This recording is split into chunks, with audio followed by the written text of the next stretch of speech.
Okay, so I need you to recall the things you may or may not have learned. It's good with that?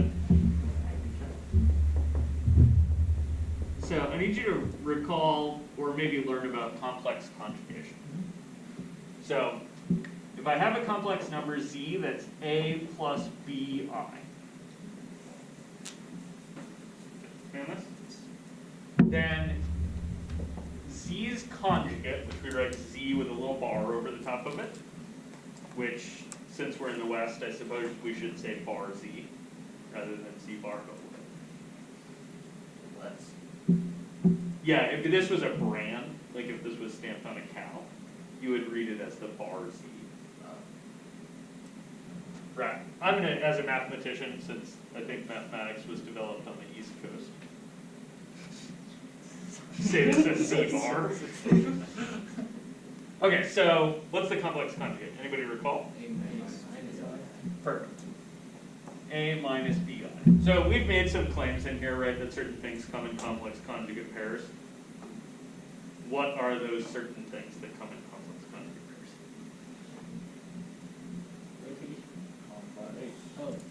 Complex Eigenvectors. Close. Euler. So before I get eigenvectors, what do I get?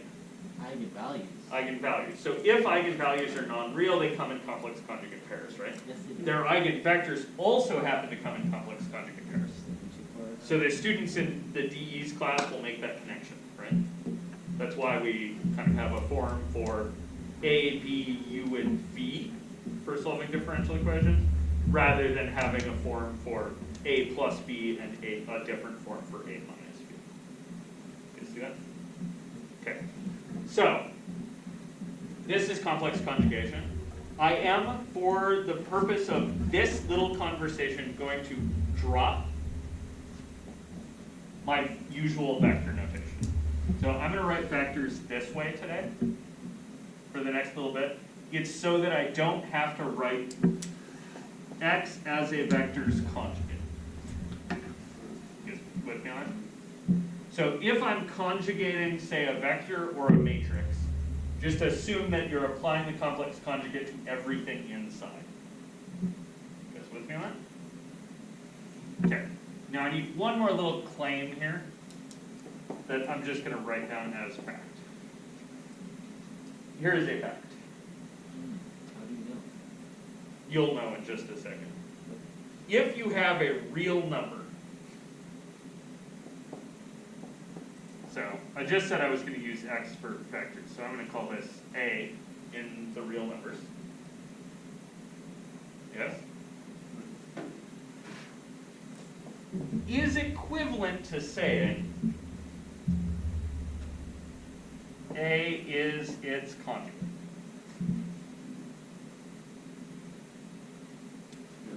You guys recognize why that should be true? Yeah. The top. Yeah, a little algebra would get you to B has to be 0 in this case, right? Yeah. If I could write A as A plus BI, then A equaling A conjugate would tell me B is 0, that's that A is real, or A being real would tell me that B is 0, so it's its own conjugate. Yes? Yes. Okay, I'm going to use this a little bit today. So real numbers are their own conjugates. Good with that? Okay, this has all been background for the totally wild claim. Symmetric matrices implies real eigenvalues. With me on that? So, the way I'm going to show this is I need to remember, what do I know about symmetry? A transpose equals A. Good. So I know that A equals A, well, I know that S is S transpose. Yeah. Guys with me? Need another marker here. You have a purple one and a red one. Ryan, do you want to see if there's a black marker on one of those trays? Okay, so let's start by thinking about a proof. Is that a no?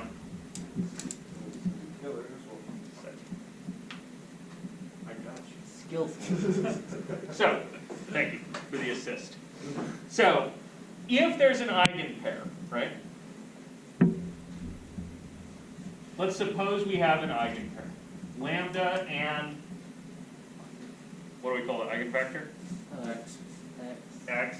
So, I'm going to write X. I want you to remember that this is a vector. Yes. Right? So I'm going to suppose that this is an eigenpair.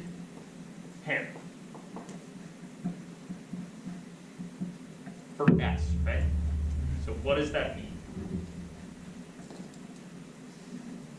It takes x to itself just times lambda. Good. S, right? So eigenpair is equivalent to S, X is Lambda X. lambda X. Guys with me on that? Okay. I am going to call this item 1. Okay? So, next thing. This is going to imply, I have to be a little bit careful with this here, that if we conjugate things,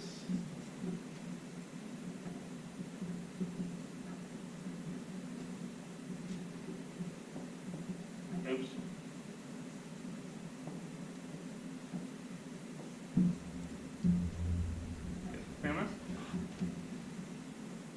And I suppose I should really be saying, I really should add an assumption here. The assumption I want to add here is that I'm talking about the kind of matrices that we've been talking about in this class. You guys with me on that? So I'm going to add to this that I'm talking about a matrix with real entries. You guys with me on that? That's been kind of an implicit assumption all class, but I'm just looking at this symbol and thinking, I'm going to assume that I've got real entries in here so I can say that S is its own conjugate. Is with me on that? Okay. So, as a real entries. Is with me? So, that's going to let me say that this is S, X, conjugate is lambda conjugate X. Pretty on board? And then I'm going to transpose that statement. So, SX conjugate transpose is lambda conjugate X conjugate transpose. You see that? So, that was, I got to this statement, took the transpose of that statement, I got this. Yes. You guys see why that should be true? Yes. Right, I'm just swapping rows for columns in that statement, that's still going to be equal. Good? Okay? Now, I want to know if you guys remember how you transpose a product. Good. Put a transpose on each thing and reverse the order of multiplication. So this is going to say that X conjugate transpose S transpose is X bar transpose Well, lambda with lambda is a scalar, so it doesn't matter. good. You guys with me on that? So lambda is a scalar, so its transpose is itself, it's a 1-by-1 matrix, right? Yeah. And that means that I can rewrite this as X transpose S. You guys see why I'm writing an S there? Yes, because S equals S transpose. Yeah. So I use symmetry, right? Wait, how did that go from the conjugate? Yeah, okay. Thank you. X conjugates transpose times S transpose is the same thing as X conjugates transpose times S. This is symmetric. Yeah. And then on the other side, I have a scalar times a vector, so I can rewrite the order. You with me? Yeah. So that this is equal to lambda conjugate x conjugate transpose. A lot of conjugates. Okay, so there was a lot of conjugates and a lot of stuff in here. You guys with me on this? Okay, I'm gonna call this thing 2. Okay, and then we're going to consider 2 things.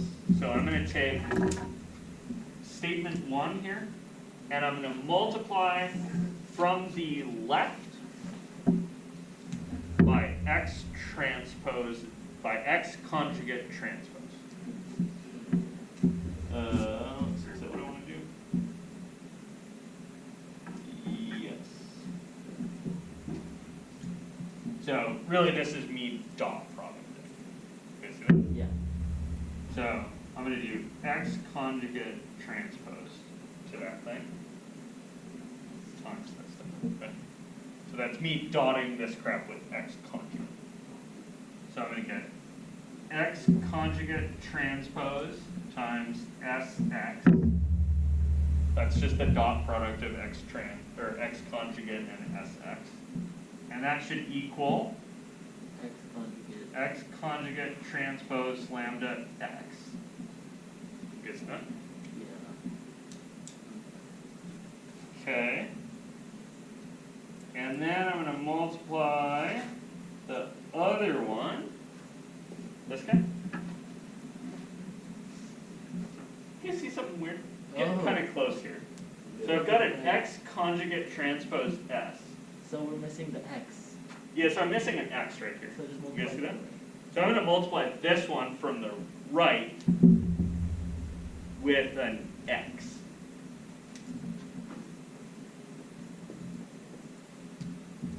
With me on that?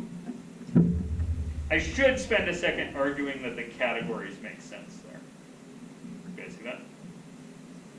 So categorically, x is a 1. It's a vector, right? Yeah. So if I put an x here, I'm taking a vector's transpose times a vector. Or, sorry, a vector's transpose times a different vector, right? That's just a dot product. You guys see that? And on the other side, I've got an x bar transpose times s. Categorically, this thing's a matrix. You guys see that? And I'm just doing a matrix to a vector. That's with me? Which is another vector. So after I do this multiplication, I'm going to have x conjugates transpose s x is lambda's conjugate x conjugates transpose x. You guys see that? Yeah. And then this thing is That this thing. And so when you bring these 2 things together, you get the new statement that lambda, now let me write it out and then we'll talk about why we can change order. So I've got x conjugates transpose times lambda times x equals lambda conjugate x conjugate transpose x. You see that? the conjugated stuff. And then here I can pull this lambda out. Why? Because it's scalar. Because it's a scalar. So that implies that I have lambda times x conjugate transpose x equals lambda conjugate times x conjugate transpose x.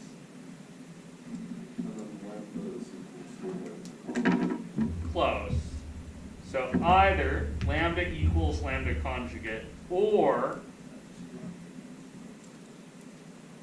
so what are you doing there, Orion, to get from this to lambda equals lambda conjugate? Well, I'm just removing the x conjugate transpose x Good, you're removing something. How are you removing He it? divided It's a by. scalar multiple, it's a scalar multiplied by the vector, and the vector is the same on both sides, so. Good, except it's not. It's a scalar multiplied by A scalar. a scalar. That's Because it's Because a this dot is the product. dot product of Okay. x Oh, yeah. conjugate and x, right? So this is a scalar. Now, I do need to know something.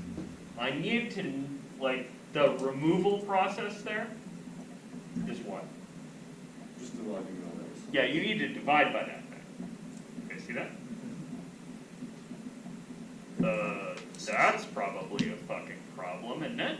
But what if it's zero? Since it's a dot product, yeah, I guess if it's zero, but like, it's still just a scalar. But if it was zero, they'd be perpendicular.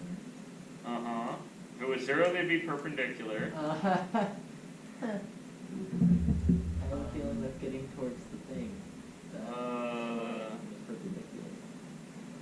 Let's see, so I'm multiplying a vector's conjugate, I'm dot producting a vector's conjugate with itself. That feels like that feels close to a magnitude, right? You Yeah. guys see that? Yeah. So the magnitude of x? We call It's- it that? Yeah, it's not quite the magnitude of x, like there could be some weirdness going on there. Yeah, I don't know about its conjugate. Yeah, I'm like not like quite sure about the conjugate thing. Let's see, so I'm gonna be multiplying some stuff together, right? So let me just go over here, like, alright dude, if I can divide by that thing, we're good, right? So, I think I'm gonna say this, I'm gonna say lambda is lambda bar implies lambda is real, okay? Yep. And then I'm done, so long as I can divide by that thing. So I'm just going to take a second to convince myself that I can divide. You guys with me? Okay, so let's see. I need a vector x, right? So I'm going to say, okay, so let's let x be a vector. So it's going to look like this, right? It's going to have x1, x2, and it's going to be some finite dimensional vector